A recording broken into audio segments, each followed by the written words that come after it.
And we're back with our breaking news. Video from moments ago shows law enforcement back at the house of Nancy Guthrie. That is Savannah Guthrie's 84-year-old mother, who was abducted from her home early Sunday morning. The FBI this afternoon confirmed it has received a new message about Nancy Guthrie.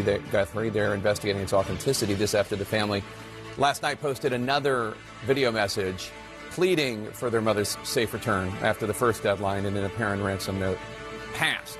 We're going to continue to bring you any updates as we get them, and I know we all are rooting for the safe return of Nancy Guthrie as soon as possible. In our politics lead, several Democratic lawmakers have declined the Justice Department's request to sit for interviews over a video they made reminding service members that they can refuse illegal orders. It's a video the president suggested is, quote, punishable by death, which it's not. On the list, Senator Alyssa Slotkin of Michigan, plus Congresswoman Maggie Goodlander of New Hampshire, Congresswoman Chrissy Houlihan of Pennsylvania, and Congressman Chris DeLuzio, also Pennsylvania. Each argues they were simply restating the law and will not bow to pressure from the Trump administration. And joining us now is one of those Democrats, Congresswoman Maggie Goodlander from the great state of New Hampshire. So, Congresswoman, you're the latest lawmaker to reject the Justice Department's request for an interview. When did you come to that decision and why? Look, Jake, there is no crime here. There is no case here. This is a waste of taxpayer dollars. And at bottom, this is an effort to intimidate, to coerce, to silence members of Congress for simply doing our jobs. It's an effort that will not work. I will not bend the knee to this kind of lawless threat and rank weaponization of the Department of Justice, a department I was proud to serve at for many years, and a department that's so critical to our country. How do you respond to those viewers right now who are watching and who say, well, if you didn't do anything wrong, why not just cooperate with the Justice Department's investigation?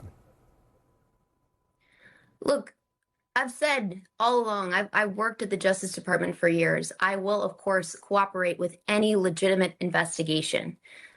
This is my duty as a citizen. It's my duty as a member of Congress. But what's clear here is that there is no case. This is a rank effort to intimidate us, to coerce us, to harass us, and to silence us. And it's just not right. And it's not something that I'm going to legitimize. This kind of abuse of power comes at great cost to the taxpayer. It comes at great cost to people on the receiving end of it. And I'll tell you, this is a waste of time and a waste of energy, and it's downright dangerous. We shouldn't be living in a country where we've got a Department of Justice that takes their orders from a president and that's doing the president's personal bidding. We've got serious problems to solve, and that's what I came to Congress to do. I'm sure you've seen the video that CNN found of then Fox commentator or co-anchor, I'm not sure exactly what he was, but Pete Hegseth, before he was Secretary of Defense, back when he was a Trump critic, basically saying, when people were asking about Trump giving illegal orders if he were to win, basically saying something along the line of, well, people in the military don't follow illegal orders, et cetera, et cetera. Do you think that there is much difference substantively what he was saying from what you and your colleagues were saying in that video? No, I do not. This is a cornerstone principle of American law. It's an incredibly important principle for the moment. This is something that secretaries of defense throughout our history have repeated. This is something that Pete Hegseth himself has repeated.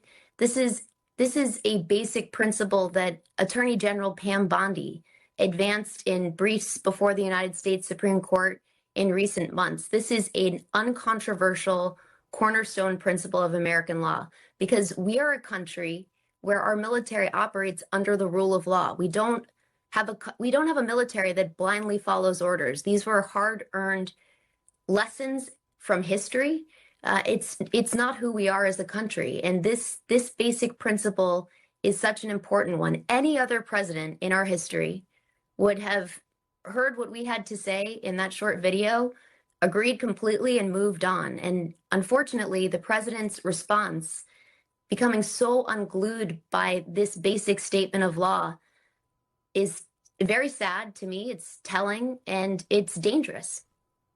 Congresswoman Maggie Goodlander from the great state of New Hampshire, thank you so much for your time today. Appreciate it. House Democratic leader Hakeem Jeffries posted a strongly worded response after Trump posted that racist video, the imagery of